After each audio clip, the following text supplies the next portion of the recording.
Hello everyone, let's solve this particular topic for you, surface tension. We are going to solve class module, but before that, let us discuss theory that is required for you. As you already know, कि it is the cohesive force which is responsible for surface tension. Cohesive force कौन सा होता है? It is force of attraction between same molecule. तो अगर cohesive force ज्यादा होता है तो सरफेस टेंशन ज्यादा होता है, और यही रीजन है कि मर्क्यूरी के केस में there is more surface tension. Some basic formula you will be needing for surface tension. First one is surface tension is force per unit length, where this L is imaginary length, but आपको sum में ये L provided रहेगा. Okay? Properties भी पढ़ो, जैसे surface tension कौन सी चीजों के ऊपर डिपेंड रहता है. यूनिट्स भी पढ़ो, एसआई यूनिट पढ़ो, एसआई को सीजीएस में कन्वर्ट कैसे करना है वो तो मैंने आपको सिखाया है, बराबर ना. न्यूटन कितना होता है 10⁵, डायन मीटर क्या होता है 10⁵2 centimetre, and so on. Then कुछ एग्जांपल्स ऑफ सरफेस टेंशन उन्होंने डिस्कस किए हैं जो हम लोगों ने लेक्चर में डिस्कस कर ही दिए हैं. ओके, अभी यहाँ पे उन्होंने क्या किया है, वो निकाल रहे हैं minimum force require to pull the object. For example let us understand it this way. हमारे पास एक लिक्विड सरफेस है और इस लिक्विड सरफेस के ऊपर वी हैव अ नीडल. अभी इस नीडल को मुझे उठाना है, मुझे खींचना है. To do that I need to apply some force. Now this particular force will be exactly equals to how much. तो मुझे कौन सी चीज को ओवरकम करना पड़ेगा, पहले तो सरफेस टेंशन को. But as you can see over here, needle का ये पूरा का पूरा जो एज है वो एयर वाटर के कांटेक्ट में रहेगा, मतलब ऊपर एयर नीचे वाटर. तो यहाँ पे एक बार सरफेस टेंशन एक्ट करेगा, और सेम अपोजिट साइड में ये दिख नहीं रहा आपको, पीछे है नीडल के, तो यहाँ पे भी एक ऐसा सरफेस क्रिएट होगा जहां पे नीडल में air and water together contact में. जहां पे एयर एंड वाटर कांटेक्ट में वहां पे सरफेस टेंशन क्रिएट हुआ. तो दो जगह पे सरफेस टेंशन क्रिएट हो रहा है, एक नीचे की तरफ टी. ओके, और एक चीज है जिसको हमें ओवरकम करना पड़ता है, that is the weight of needle. So can I call this particular weight as mg? Yes, तो नोटेड डाउन कर लिया मैंने. तो बेसिकली मुझे mg या फिर वेट को ओवरकम करना है, साथ ही साथ इन दो सरफेस टेंशन को ओवरकम करना है, correct. But surface tension is not a force. तो फोर्स कैसे बनाओगे, तो force will be like from this formula ना, surface tension is force per unit length. तो force will be how much, it will be surface tension into length. अभी कितनी बार surface tension act हो रहा है यहाँ पे, 2 बार. तो आपका टोटल फोर्स कितना होगा, तो टोटल फोर्स जिसको आपको ओवरकम करना है that is F will be equals to F dash, उसको ओवरकम करना है, फिर F डैश क्योंकि 2 बार है, और W. अभी F डैश कितना है TL, so TL plus TL will be equals to 2TL. तो ऐसे फॉर्मूला क्रिएट किया. सर क्या हम लोगों को ये सारे फॉर्मूला रट्टा मारने, बिल्कुल नहीं. कंसेप्ट समझो, जहां पे कितनी बार कांटेक्ट हो रहा है ये देखो, अपने आप क्लियर हो जाएगा. अभी in case of hollow disc what exactly happen, तो हॉलो डिस्क के अंदर भी लिक्विड कांटेक्ट है और एयर है, बाहर भी लिक्विड कांटेक्ट एंड एयर है. तो जो यहाँ पे लेंथ होगा ना, लेंथ देखो 2 तो रहेगा, उसमें कोई इशू नहीं है, बट मतलब वो 2 बाद में डिस्कस करते हैं. बट यहाँ पे जो लेंथ होगा ना, लेंथ वो रिप्लेस हो जाएगा सरकमफेरेंस के टर्म्स में. क्यों? क्योंकि ये जो लेंथ है लिक्विड कॉलम का, as you can see over here, ये पूरे लेंथ पे मॉलिक्यूल फैले है ना, दैट मीन्स सरकमफेरेंस पे मॉलिक्यूल फैले. और इसीलिए आपका F का फॉर्मूला है, that is force required to remove the block, is 2πr1 plus 2πr2. तो 2π कॉमन लिया, आपको ये फॉर्मूला मिला in case of hollow disc. Okay, अगर आपने थिन रिंग कंसिडर किया तो थिन रिंग के केस में क्या होता है कि उसको थिकनेस नहीं होता ना, तो उसका inner radius and outer radius almost same होता है. यहाँ पे डिस्क में कैसे है, आप अगर ध्यान से देखोगे तो ये थिकनेस है, तो ये होता है R1 इनर रेडियस और ये होता है R2 outer radius. But in case of ring as there is no thickness, मतलब हम कंसिडर करते हैं ऐसा, तो आपका R1 एंड R2 दोनों R ही हो जाएगा. तो आपका फॉर्मूला देखो कैसे मॉडिफाई होगा, 2πr plus r that will be 2r. So 2 2s are 4 and you will get final answer. हमेशा W तो आएगा ही, क्योंकि उसके खुद के वेट को भी तो आपको ओवरकम करना है. अभी इसके जगह समझो आपने प्लेट कंसिडर किया, तो प्लेट में अंदर की तरफ मॉलिक्यूल है ही नहीं, सिर्फ बाहर की तरफ है, तो एक ही बार सरकमफेरेंस आएगा. If I talk about square plate, तो अभी स्क्वायर प्लेट में कैसे होता है, देखो ध्यान से सुन, अंदर भी मॉलिक्यूल है बाहर भी मॉलिक्यूल है, तो कितनी बार सरफेस टेंशन आएगा, तो यहाँ पे सरफेस टेंशन आएगा 1 बार, फिर 2 बार, फिर 3 बार, फिर 4 बार, हर रॉड के अंदर बाहर, हर रॉड के अंदर बाहर, अंदर बाहर, अंदर बाहर, टोटल 8 बार आया. That is why we have 8 over here. Okay. Next अगर स्क्वायर प्लेट लिया तो 1 2 3 4. तो कंसेप्ट समझ, बाकी सारी चीजें अपने आप हो जाएंगी. फिर factor affecting surface tension. Surface tension किन चीजों के वजह से क्या होता है बोलते हैं, फ्लक्चुएट होता है, वो सारी चीजें. जैसे कि फॉर एग्जांपल आप इम्प्योरिटी ऐड करोगे तो सरफेस टेंशन डिक्रीज होगा. लाइक इम्प्योरिटी में भी 2 तरह की इम्प्योरिटी होती है. एक होता है हाईली सोल्यूबल इम्प्योरिटी, जो लाइक सोडियम क्लोराइड, मतलब अगर नमक आप ऐड कर रहे हो तो सरफेस टेंशन क्या होता है, सरफेस टेंशन इंक्रीज होता है. ओके. और ये सारी चीजें ना नोट्स में मैंने एकदम प्रॉपरली लिख के दी है. नोट्स में अगर आप देखोगे ना अपने, तो यहाँ पे टेबल मैंने एक्सप्लेन किया, तो टेबल में आपको वो सारी चीजें मिल जाएगी कि टेम्परेचर के साथ क्या होता है, बाकी चीजों के साथ क्या होता है. फिर एप्लीकेशन, ये थियरी वगैरह वो सब आप पढ़ ही लोगे, तो वही कोई बड़ी चीज नहीं है. फिर यहाँ पे आते ही आपको एक इंपॉर्टेंट फॉर्मूला मिलता है, that is this one. W is equals to T into DA, या फिर work done is T into DA. याद है वो इसका एग्जाम्पल लिया था हम लोगों ने, फिल्म लिया था, फिर उस वायर फ्रेम को ड्रॉप करके फिल्म क्रिएट किया था, बबल फुलाने वाला एग्जाम्पल. Yes exactly. मैंने भी ये भी बोला था कि इस केस में अगर समझो दोनों साइड एयर होगा तो यहाँ पे 2 आता है, तो formula 2T into delta A हो जाता है. और अगर एक ही साइड एयर है तो T इंटू डेल्टा ए हो जाता है. अच्छा, work done in blowing a liquid drop और सोप बबल.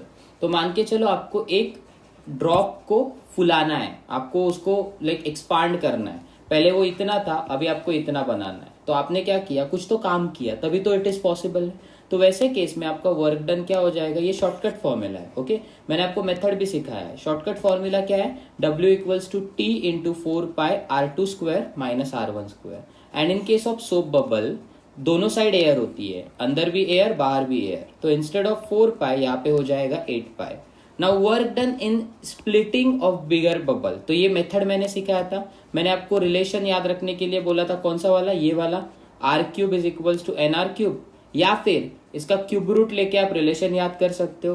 फिर वर्क डन का ये फॉर्मूला शॉर्टकट याद करके कर सकते हैं हम लोग. अगर आपको ये शॉर्टकट फॉर्मूला चाहिए तो शॉर्टकट फॉर्मूला याद रखो, नहीं तो आप मेथड फॉलो करो पूरा का पूरा. पहले DA निकालो, फिर DW निकालो. अगर आपको DW डायरेक्टली यूज करना है तो it will B T into DA, और DA के जगह आप लिख सकते हो 4 पाई कॉमन लेके ब्रैकेट में NR square minus big R square. ये हो गया आपका मेथड. ऊपर वाले रिलेशन से आप R को फाइंड आउट कर सकते हो और यहाँ पे पुट कर सकते हो to get the final necessary answer. फिर बता रहा हूं, अगर इसके जगह, ये तो ड्रॉप के लिए बोला ना आपने, अगर बबल का केस हुआ तो इधर 2 आएगा एक्स्ट्रा, दैट्स इट, बाकी कुछ नहीं होगा. तो ये बहुत सारे उन्होंने एग्जांपल्स लिए, फॉर्मूला को क्या करके मॉडिफाई करके लिए. Do we need to remember it, ignore it. Do we need to remember it, ignore it. Okay. अच्छा, यहाँ पे ना एक इग्नोर करने से बेटर है, मैं आपको एक फॉर्मूला बताता हूँ थर्मल के टेम्परेचर में. ये थोड़ा सा कंसेप्ट याद रखो. ओके. अगर समझो work is not done by external source, then internal energy of the liquid decreases. अगर समझो एक्सटर्नल सोर्स ने वर्क नहीं किया है तो जो internal energy of the system होता है ना, वो डिक्रीज होता है. ओके. और टेम्परेचर जो होता है बबल के अंदर का या फिर ड्रॉप के अंदर का डिक्रीज होता है. ओके. तो इसी के वजह से क्या होता है कि जब हम लोग स्प्रे करते हैं तो कूलिंग क्रिएट होता है. मतलब आप समझो पानी का स्प्रे यूज करते हो हर जगह पे एयर में, तो वो क्या होता है, कूल करता है सिस्टम को. ओके. तो यहाँ पे ना, नहीं ये इंपॉर्टेंट नहीं है वैसे भी, let's ignore it, let's move on to the next concept. ये भी इंपॉर्टेंट नहीं है, ये जेई वाला कंसेप्ट है. वो डायरेक्टली स्पीड का फॉर्मूला बता रहे हैं, जो हम लोग फॉर्मूला डिराइव कर रहे हैं ना, वो डायरेक्टली स्पीड का फॉर्मूला बता रहे हैं. Okay, don't remember it. Next, ये कंसेप्ट इंपॉर्टेंट है. What is excess pressure. तो एक्सेस प्रेशर कैसे होता है ना, मैं आपको कंसेप्ट बताता हूँ. ये एक्चुअल में हम लोगों ने इस पर्टिकुलर कंसेप्ट का डेरिवेशन नहीं लिया, बट फिर भी मैं आपको ये कंसेप्ट यहाँ पे इंट्रोड्यूस करके बताता हूँ. इसके ऊपर आया तो एक आध दूसरा क्वेश्चन आ सकता है. इसके लिए समझो, मान के चलो आपके पास एक क्या है, ड्रॉप है, लिक्विड ड्रॉप है, और इस लिक्विड के अंदर वाटर है. तो ये वाटर के वजह से जो प्रेशर होगा उसको मैं बोलूंगा इनसाइड प्रेशर, और आउटसाइड वाला जो प्रेशर होगा उसको बोलूंगा आउटसाइड प्रेशर। अभी ये जो इनसाइड प्रेशर होता है ना वो ज्यादा होता है, क्योंकि कैसे ज्यादा, आप इमेजिन करो आप इसके अंदर चले गए या बाहर एयर में चले गए तो आपको डेफिनेटली पानी के अंदर या फिर लिक्विड के अंदर ज्यादा प्रेशर मिलेगा, and that is why P is greater than PO. और अगर समझो इनसाइड प्रेशर ज्यादा है तो सवाल आता है कितने से ज्यादा है, and the answer is P minus PO. इस प्रेशर को बोलते हैं एक्सेस प्रेशर। एक्सेस क्यों?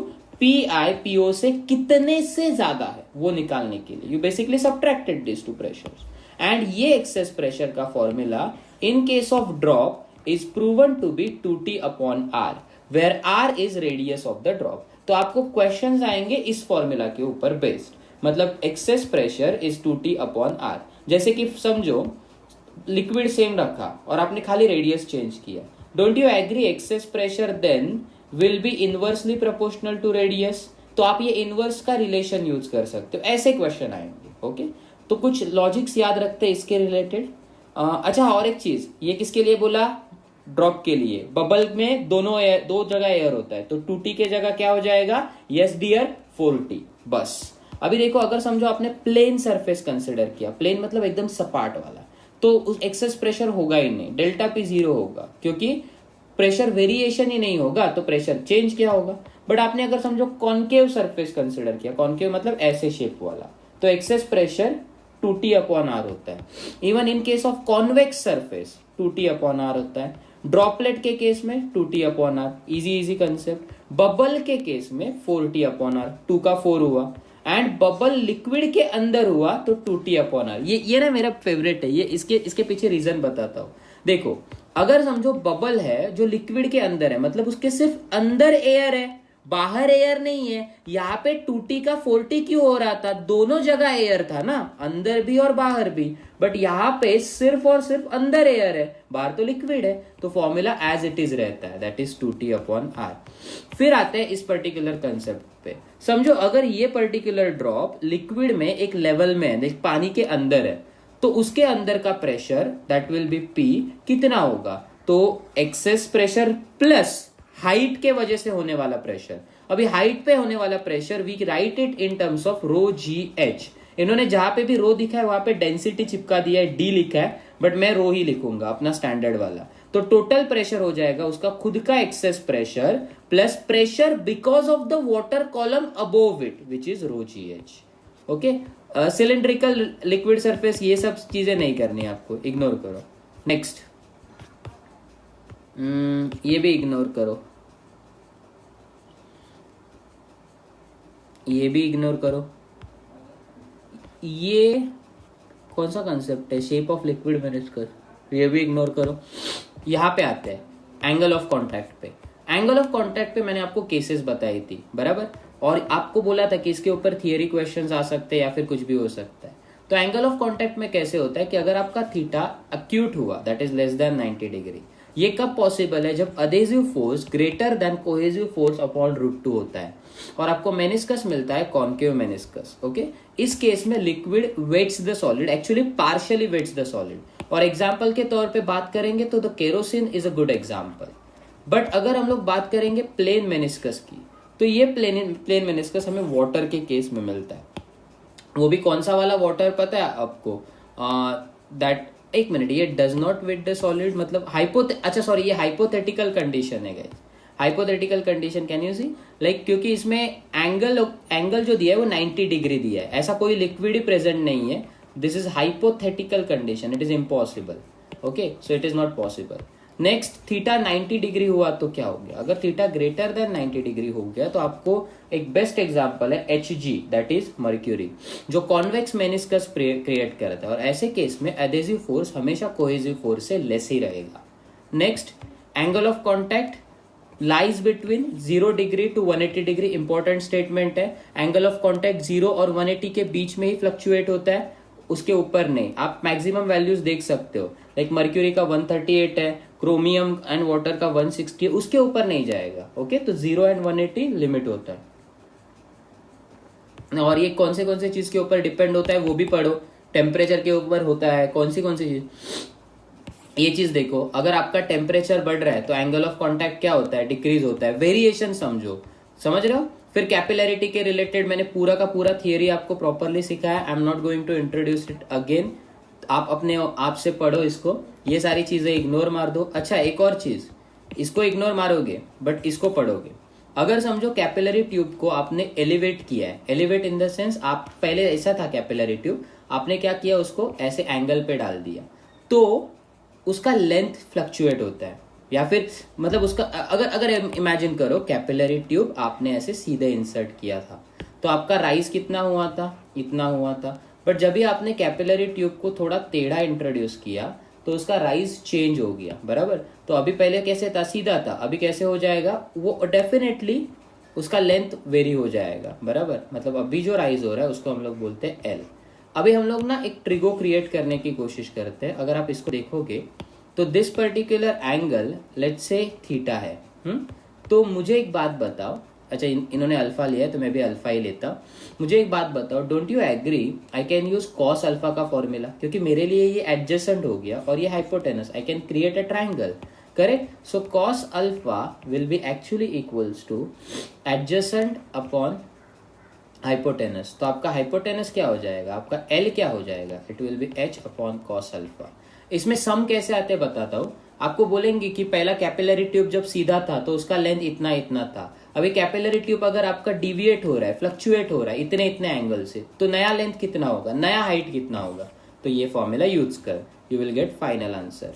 देन ये हाइड्रोस्टैटिक लॉ तो पता है आपको, शेप कैसा भी हो doesn't matter, as long as height is same, मतलब एज लॉन्ग एज आप उसको प्रॉपरली मेंटेन करोगे सेम प्रेशर पे, आपको क्या मिलेगा, हाइट सेम मिलेगा।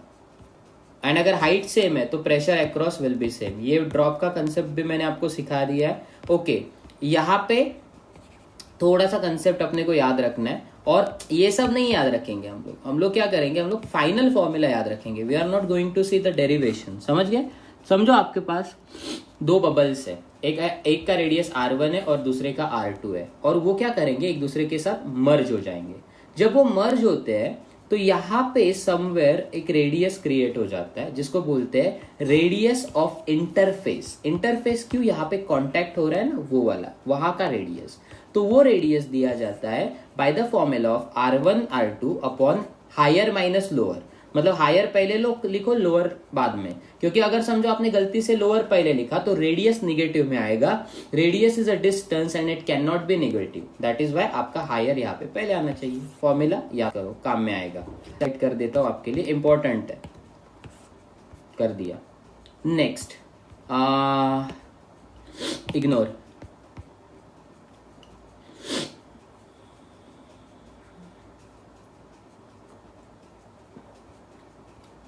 ये चीज याद रखना है खाली।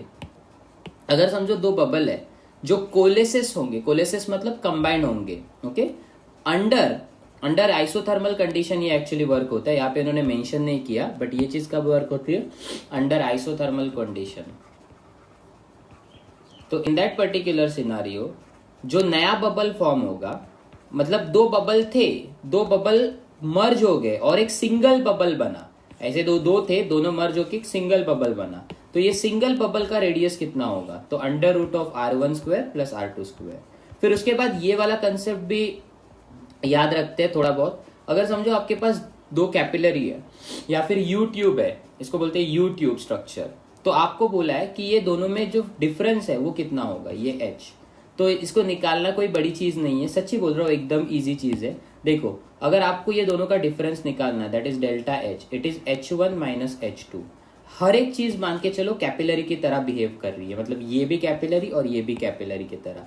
तो कैपिलरी का फॉर्मूला क्या सिखाया था मैंने आपको, h equals to 2t cos theta upon rho R G. तो h1 लिखा तो r1 होगा, h2 लिखा तो r2 लिखा।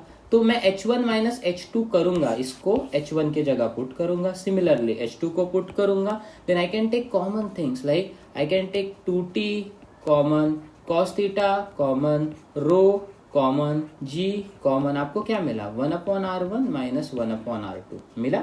This is the final formula. आपको एक तो अगर फॉर्मूला याद रखना है तो फॉर्मूला याद रखो, अदरवाइज आई वुड सजेस्ट कि आप मेथड याद रखो, ठीक है। Next value of surface tension different different mention किए। अभी सॉल्व करते हैं न्यूमेरिकल। पहला न्यूमेरिकल साइड बाय साइड करते हैं इसको।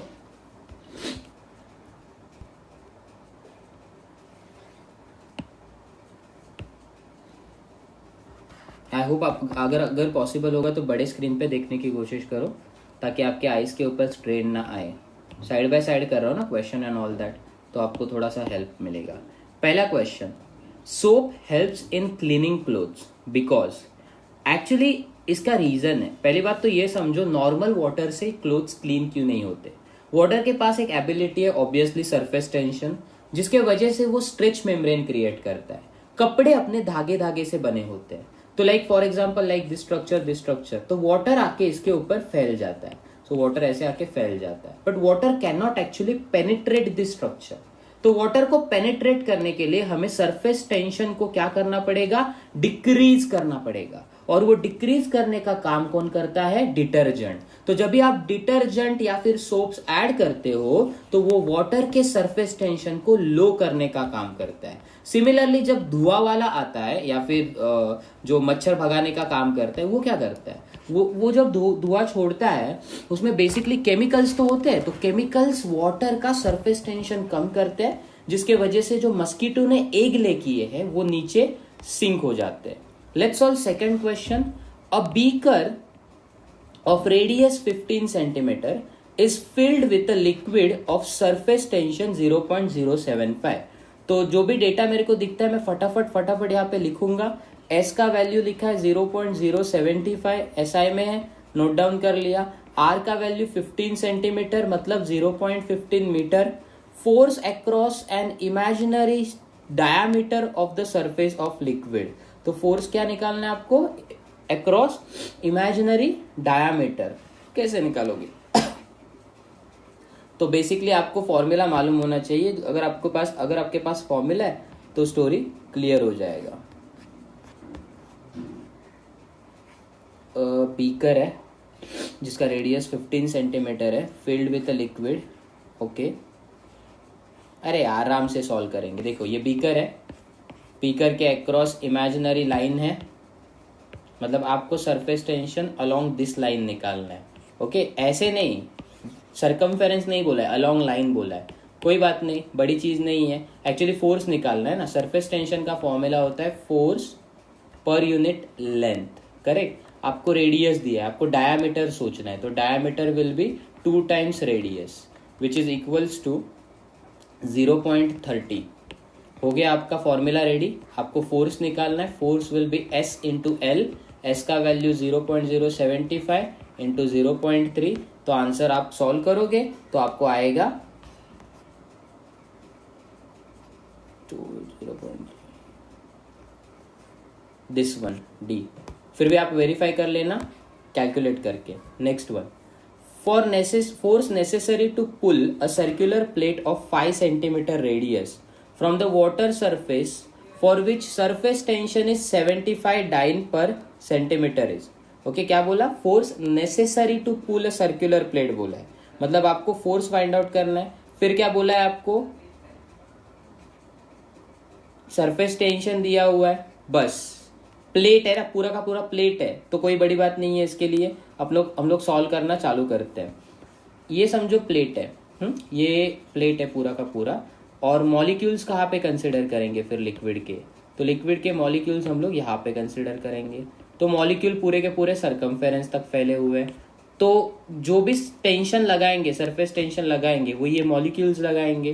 तो आपका जो फॉर्मूला होगा वो होगा surface tension into length, correct ना। आपको फोर्स निकालना है, force will be surface tension into length.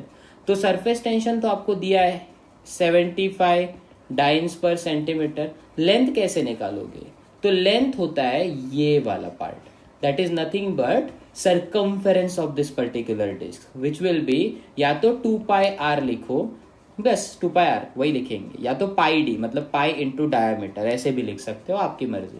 Data put करो सारा सेंटीमीटर के टर्म्स में, you will get final answer. A drop of oil is placed on the surface of water, which of the following statement is correct. Okay, तो water का surface है और उस पर हम लोगों ने ऑयल के ड्रॉप को रखा. It will remain on it as a sphere. It will spread as a thin layer. It will be partly as spherical droplet and partly as thin film. It will float as distorted drop on the water. नहीं रे, oil डाल के देखो ना क्या होगा, वो spread होगा. अभी ऐसा क्यों होता है? क्योंकि जो ऑयल का सरफेस टेंशन है वो बहुत लेस होता है कंपेयर टू वाटर. तो वाटर उसको आराम से होल्ड कर लेता है और not only that gravity oil को स्प्रेड करने में हेल्प करता है. So the correct answer is B. तो ये थिन लेयर की तरह स्प्रेड हो जाएगा. Next, a thread is tied loose to a wire frame as in figure. Okay, तो एक वायर फ्रेम था, उसमें मैंने क्या किया, यहाँ पे थ्रेड क्रिएट किया. And a frame is dipped into the solution. मैंने इसको सॉल्यूशन में डिप किया, taken out. The frame is completely covered with the film. When the portion A is punctured, मतलब क्या करना है पता है आपको? पहले ऐसा वायर फ्रेम लेना है, इसको स्ट्रिंग टाई करना है. स्ट्रिंग टाई करने के बाद आपको इस पर्टिकुलर चीज को सॉल्यूशन में डिप करना है. सॉल्यूशन में डिप करने के बाद आपको बाहर निकलने के बाद ये फिल्म मिलेंगे. बी एंड ए सेपरेट हो जाएंगे ना बिकॉज ऑफ दिस थ्रेड. फिर क्या करना है आपको? ए को पंक्चर करना है, ए में होल करना है. जैसे ही आप ए में होल करोगे तो क्या होगा, ये जो बी वाला पार्ट है ना, बी वाला पार्ट, वो शेप चेंज करने की कोशिश करेगा क्योंकि अभी फिल्म सिर्फ इस पर्टिकुलर लोकेशन में बचा है. तो आपको अगर सरफेस टेंशन का लॉजिक पता है तो the film tries to occupy minimum area. अभी अगर आप समझो ये एंडू गुंडू जैसा शेप है, आपको मिनिमम चाहिए, तो वो कॉन्वेक्स शेप तो नहीं क्रिएट करेगा. तो वो कौन सा शेप क्रिएट करने की कोशिश करेगा? Yes dear, it will try to create concave shape. Okay, तो वो एक minute, let me correct myself. Yes, वो स्पेरिकल शेप ट्राई करने की कोशिश करेगा, मिनिमम सरफेस ट्राई करने की कोशिश करेगा. तो वो हर जगह से अपने आप को खींचने की कोशिश करेगा. But while doing so it can create a very specific shape. Okay, and that particular shape will look like this. तो ये जो शेप है ना, वो आपको कुछ इस तरह से मिलेगा, समथिंग लाइक दिस. देखा उसने क्या कर दिया? उसने अपने आप को एडजस्ट कर दिया, खिंचाव कर दिया. But this particular shape is actually concave towards a. मतलब ए के लिए ये क्या हो गया? ए के लिए ये कॉनकेव हो गया और बी के लिए क्या हो गया? कॉन्वेक्स हो गया. तो ये ऐसे टाइप का शेप क्रिएट करने की कोशिश करता है. एक minute, wait a second. No, it won't create a surface which will look like this. It should actually create a surface like this. ऐसे, यस, ऐसे क्रिएट करेगा. बट ये वाला जो शेप है ना, वो एक्चुअली ए साइड के तरफ कॉन्केव ही है. तो अगर मैं ए साइड के तरफ देखूंगा तो कॉन्केव पार्ट हुआ और बी साइड के तरफ देखूंगा तो कॉन्वेक्स पार्ट हुआ. Yes, so the correct option is A, become concave towards A. Now let's move on with the sixth question. A wooden stick 2 meter long is floating on the surface of water. The surface tension of water is 0.07 Newton per meter. By putting the soap solution on one side of the stick, the surface tension is reduced to 0.006 Newton per meter. The net force on the stick will be how much? कोई बड़ी चीज नहीं है. आपने notice क्या किया? तो एक वुडन स्टिक था जो 2 मीटर लेंथ का था, वो फ्लोट हो रहा था. उसका सरफेस टेंशन कितना था? 0.007. फिर हमने क्या किया? सोप सॉल्यूशन एक साइड में डाल दिया तो उसका सरफेस टेंशन रिड्यूस हो गया. मतलब समझो पानी के अंदर ये स्टिक था. ओके, स्टिक का एक्चुअल मतलब इनिशियल सरफेस टेंशन था 0.07. फिर हम लोगों ने क्या कर दिया? हम लोगों ने दूसरी जगह पे सोप ऐड किया. तो यहाँ पे हम लोगों ने राइट साइड सोप ऐड किया तो उसका सरफेस टेंशन डिक्रीज होके 0.06 हुआ.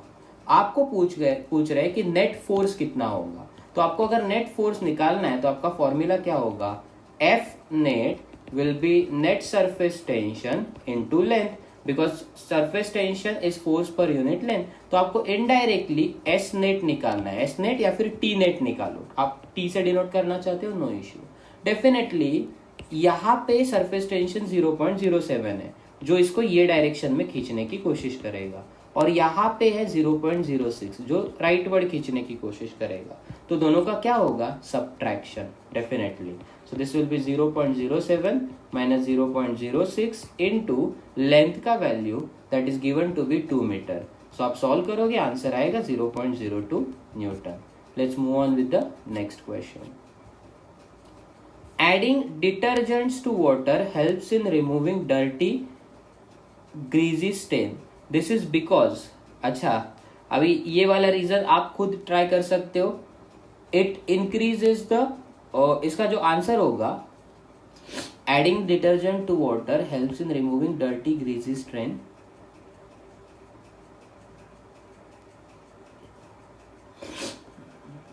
या ओके, पहले आपको डर्टी ग्रीजी स्ट्रेन क्या होता है वो एक्सप्लेन करता हूं मैं।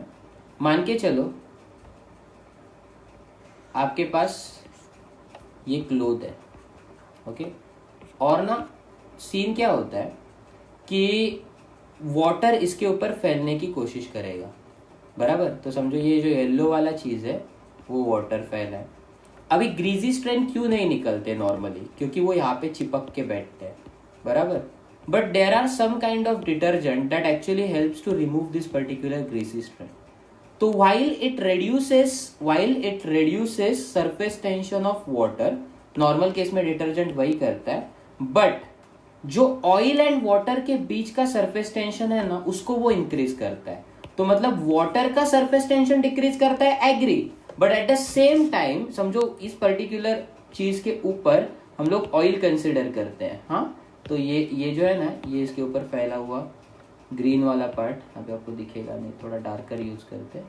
ये जो पार्ट दिख रहा है आपको, this particular part is nothing but oil, okay. तो ये जो समझो, अगर समझो इनका इंटरफेस यहाँ पे है और इस पर्टिकुलर इंटरफेस का सरफेस टेंशन आपने इंक्रीज किया, तो इसके वजह से क्या होगा कि ऑयल और वाटर एक दूसरे को, या फिर ये जो क्लोथ और ऑयल है वो एक दूसरे को चिपकेंगे नहीं। वाटर बीच में घुसेगा, वाटर क्या करेगा, बीच में घुसेगा और सेपरेट करेगा ऑयल को, और एक बार ऑयल सेपरेट हो गया तो आप उसे आराम से रिमूव कर सकते हो। So the correct answer is option A. Now next, due to which property of water tiny particles of camphor dance on the surface of water. अच्छा ये आपने एक्सपेरिमेंट ट्राई कर सकते हो।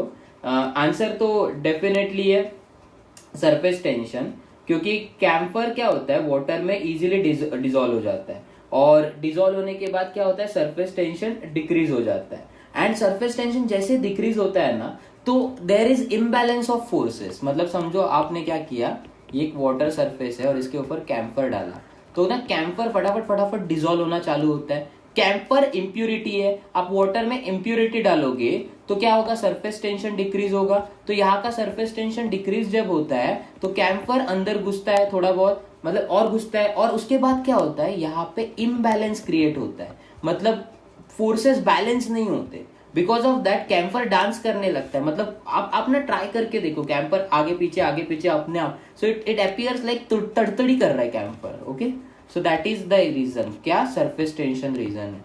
Then surface tension in an atomic is an atomic molecular property of, आप इसका answer खुद बता सकते हो।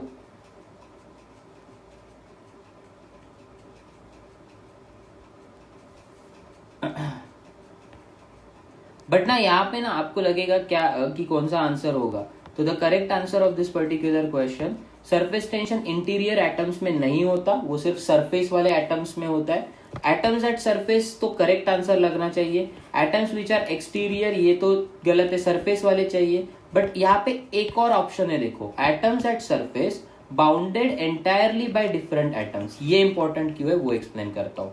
तो ये चीज सच है कि सरफेस मॉलिक्यूल्स के साथ होता है। समझो ये वाटर का सरफेस है, बट सरफेस टेंशन कब होगा, जब यहाँ पे दूसरा मीडियम है जो लाइटली डेंस है या फिर रेयर है, जैसे कि एयर है।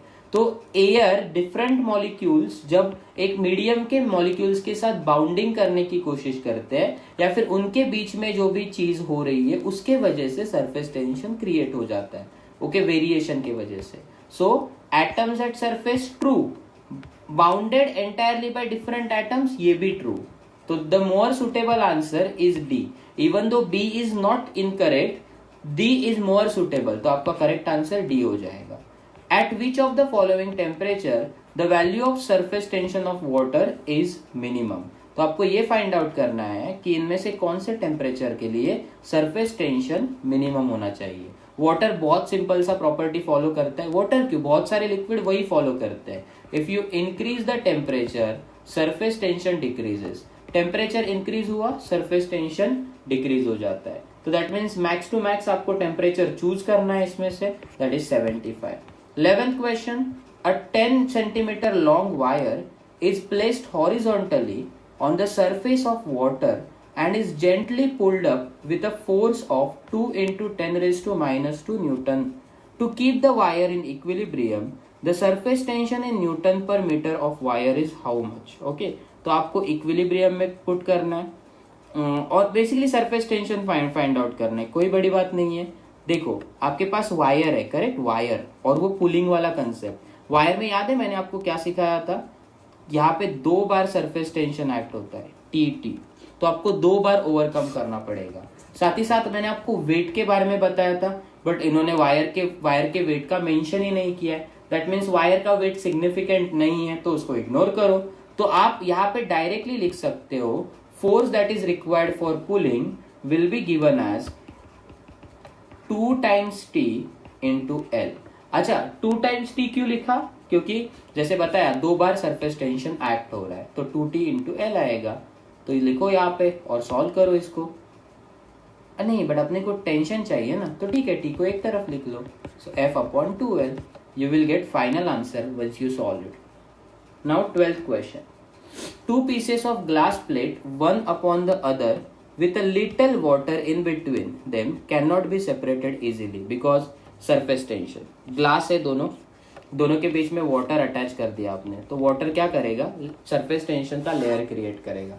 तुम लोग अभी बोलोगे कि सर सरफेस टेंशन तो एयर के साथ ही होता है. नहीं, मीडियम दूसरा होना जरूरी है. ओके, वो most of the time air के साथ दिखता है, बट जैसे कि यहाँ पे समझो, यहाँ पे ये वाटर है बराबर, ऊपर भी ग्लास है नीचे भी ग्लास है, इजंट इट. ऊपर भी ग्लास नीचे भी glass, and that is why we get this particular idea. Surface tension. Next. In a surface tension experiment with capillary tube, water rises up to 0.1 meter.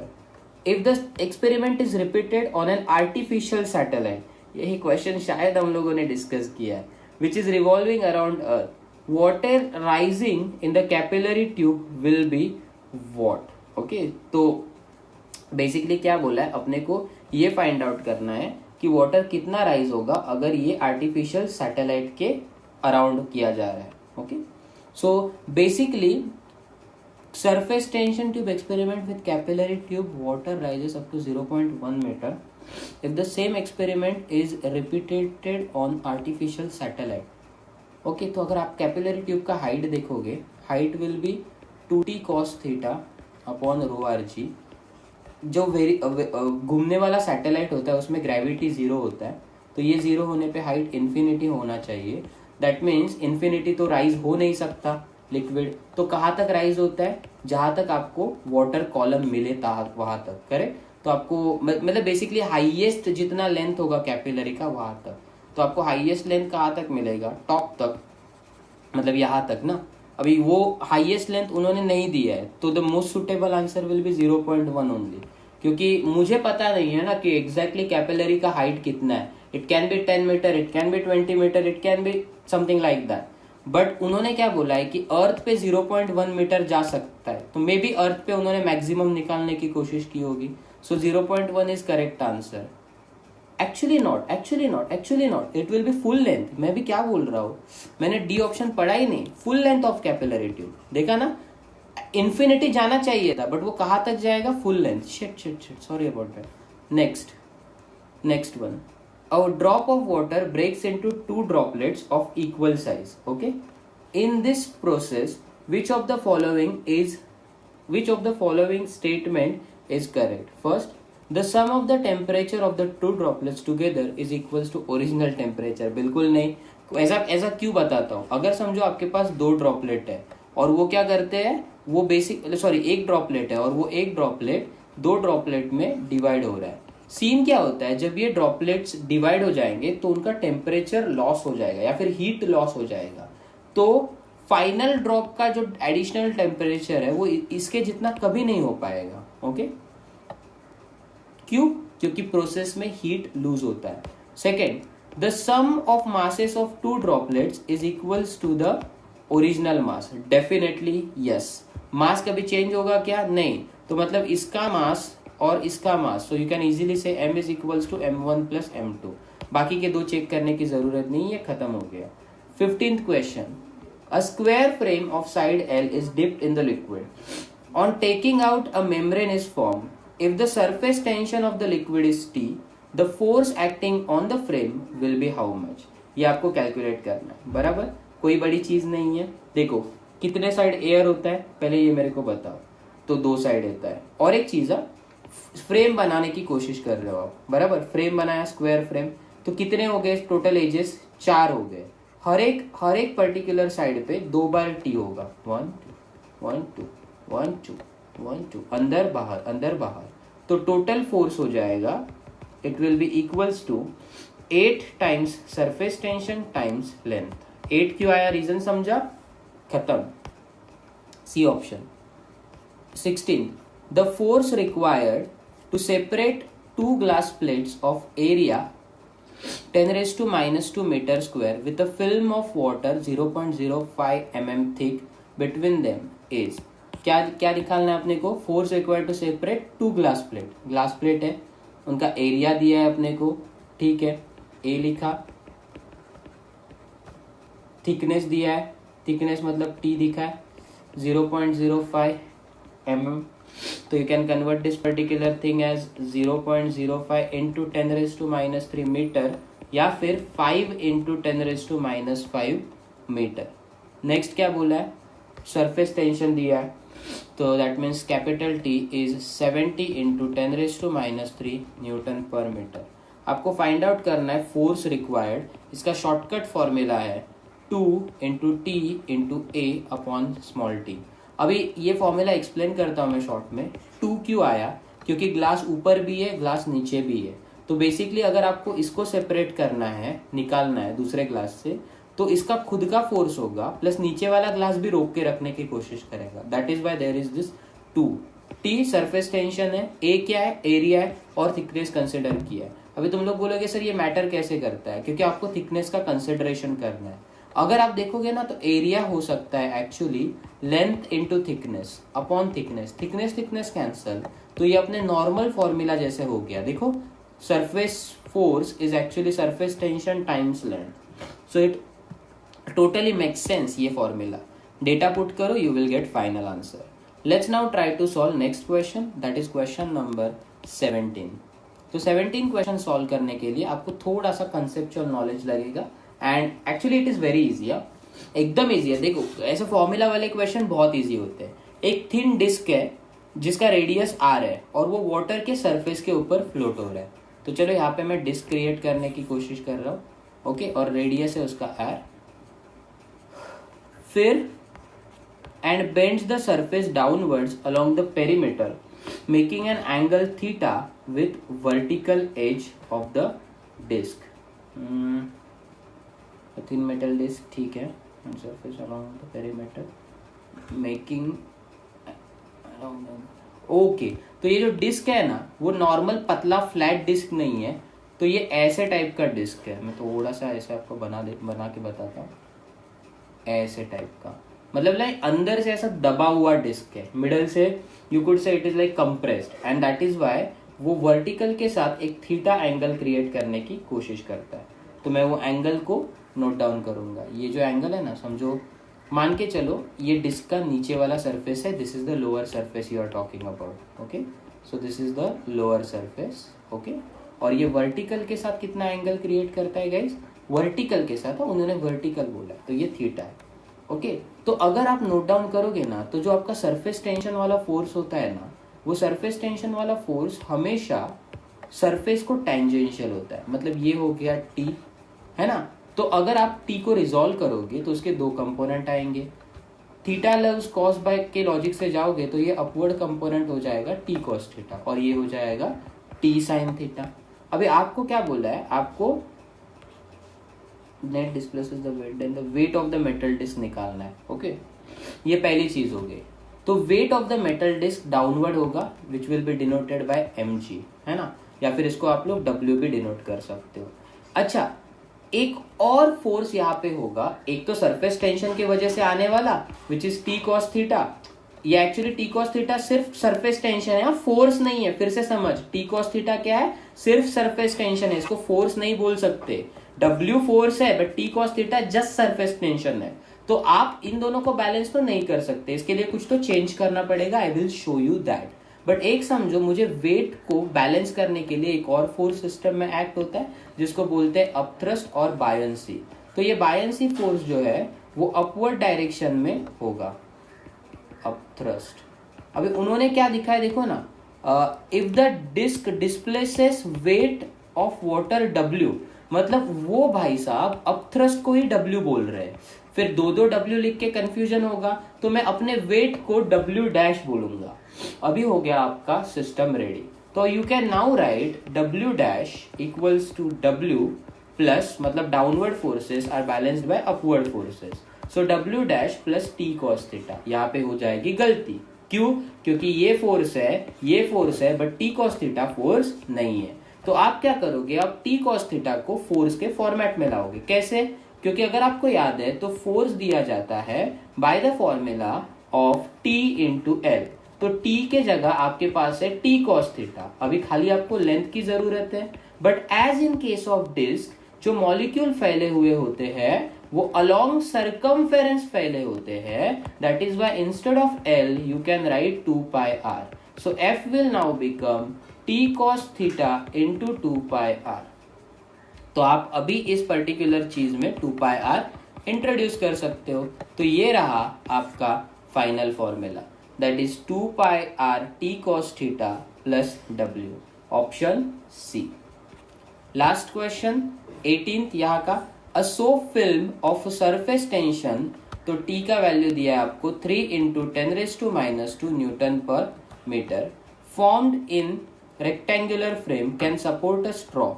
The length of the film is 10 centimetre. ठीक है, तो L का value भी हम लोगों को दिया है 10 सेंटीमीटर, माने 10 into 10⁻²। Mass of the straw that can be supported. तो पहले तो फिल्म बनाते हैं और इस फिल्म के ऊपर एक स्ट्रॉ रखते हैं, बराबर।